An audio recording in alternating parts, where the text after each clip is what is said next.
everyone, welcome back to the channel. In today's video, I'm going to be talking about all things CFA practice exams, mock exams, question banks, where you can get them, how to do them, and all things 411 on mock exams related to the CFA. If you're interested in this kind of content, please go ahead and hit the subscribe button below to stay subscribed and to stay tuned for new videos coming up. In this video, I'll also be talking about what score you should be aiming to get in order to pass the exam, so stay tuned for that. I will be discussing that later on in the video. So the first thing to know about the CFA mock exams is where to even get the exams. Where am I going to be getting the CFA mock exams? Are they listed on the website? Do you buy them? So there's a couple of sources that you can get the CFA mock exams from. I'd say the first place you should look is on the CFA official website. In the learning ecosystem, they will provide for you CFA mock exams, so full-length practice exams that mimic almost the exact format of the exam. And also they'll provide you with question banks that are related to each topic on the exam that will help you practice even more so. Pros and cons to the CFA mock exams from the CFA official website. The pros of them is that they are almost the same level of difficulty as the exam. I'd say almost identical, which is great because you're really getting a feel for the real exam. The only drawback is that there's not a lot of them. The CFA doesn't release a lot of mock exams.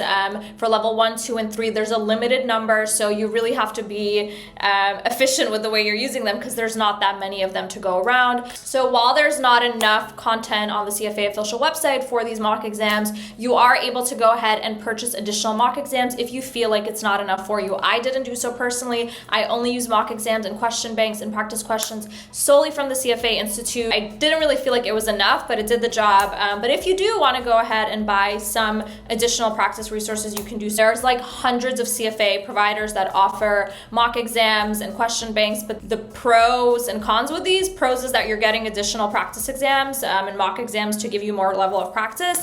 But the downside is with these additional test prep providers is that they are expensive, unfortunately, and the level of difficulty doesn't really mimic the CFA identically because they're not the makers of the exam, so they're not going to be able to replicate the, 100% I'd say accuracy on what the level of difficulty is going to be. So that's kind of the reasons why I didn't use them. But if you feel like you need the extra practice, go ahead, buy them and use them as a study tool. Just be aware that they're not going to mimic the exam 100%. So people may have questions, when should I be taking these practice exams and where do I start? Do I do it in the beginning of my test prep? Do I do it at the end? So I recommend you complete all of the readings, you finish reviewing the whole curriculum.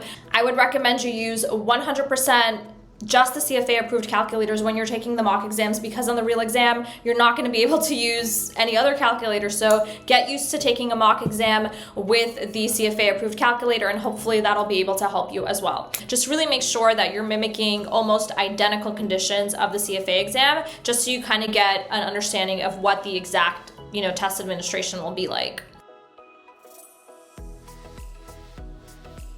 So the way that I view the practice exams is, why even take these practice exams, right? Like you may be saying like, oh, mock exam, I'll just go ahead and wing it on the day of. So the mock exams serve a couple of different purposes. First of all, they're for you to get a feel of what a full-length exam will look like from beginning to end. So you could really see, how many questions are on the exam, what's the format, what's the flow, the timing of the exam. Timing is really important. You really want to make sure that when you're taking the mock exams, you're giving yourself the appropriate amount of allotted time per question, not like giving yourself 5 minutes per question, because you're not going to have that much time on the exam. So the mock exams, for me, the way to interpret them is, are you ready to take the exam? Have you prepared enough? That is the goal at the end of the day, is for us to pass the CFA exam.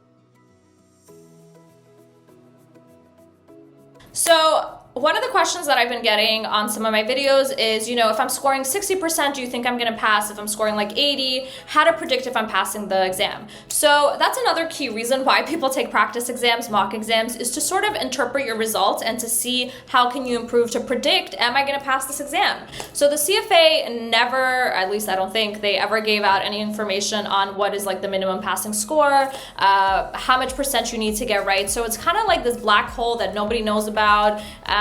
So I'll tell you guys how I interpreted my CFA mock exam results, and the way that I think you guys should be going about it.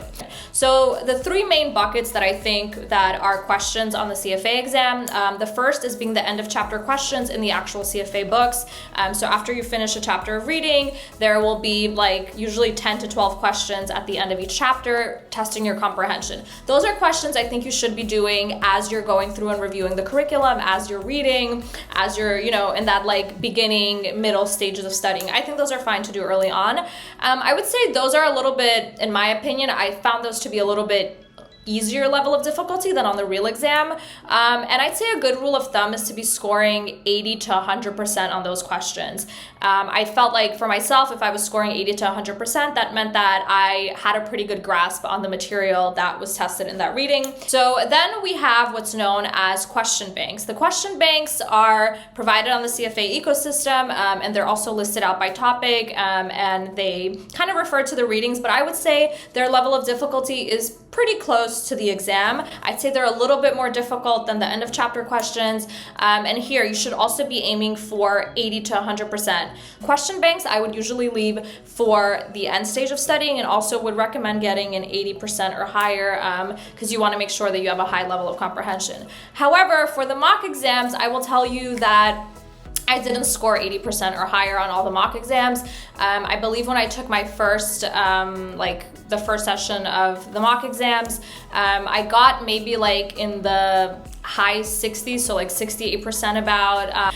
So when I got that 68%, I was like, okay, let me go through the exam. Let me see what I got wrong, why I got it wrong. Is it because I didn't know a formula? Is it because I calculated something wrong?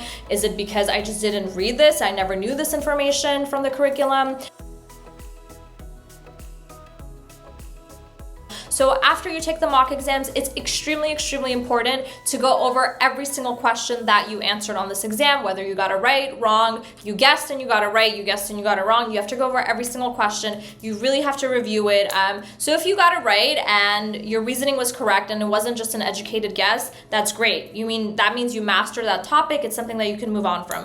If it's something that you got right and you still guessed, I would go back, reread that chapter, or I would go back and reread my notes on that, just to kind of make sure that on the real exam day, you're not going to have to guess if a topic comes up on that question. If you got it wrong, this is a clear signal that you need to go back and restudy that material and go over those topics. So on the real exam day, you're not going to have to get it wrong. So I think that's why the mock exams are so invaluable, because they're really teaching you gaps in your knowledge. But most importantly, they tell you what you don't know. And I think that's where that, magic happens in taking a mock exam in order to increase your score, is that it tells you gaps in your knowledge and how you can fix them, and it allows you to do so without messing up those questions on the real exam day. So definitely a strategy that I think you should employ for all three levels of the CFA exam is something that I did, and I think was really helpful. So now that you've watched this video, I'm really excited for you guys to go ahead and take some practice exams, score really great, and I have a lot of confidence that you guys will do great on the exam. So whether you're taking level 1, 2, or 3, I wish you guys the best of luck on your CFA exam. Please don't forget to subscribe to the channel and like the video. Give it a thumbs up if you enjoyed this, if this gave you some good tips for your CFA journey.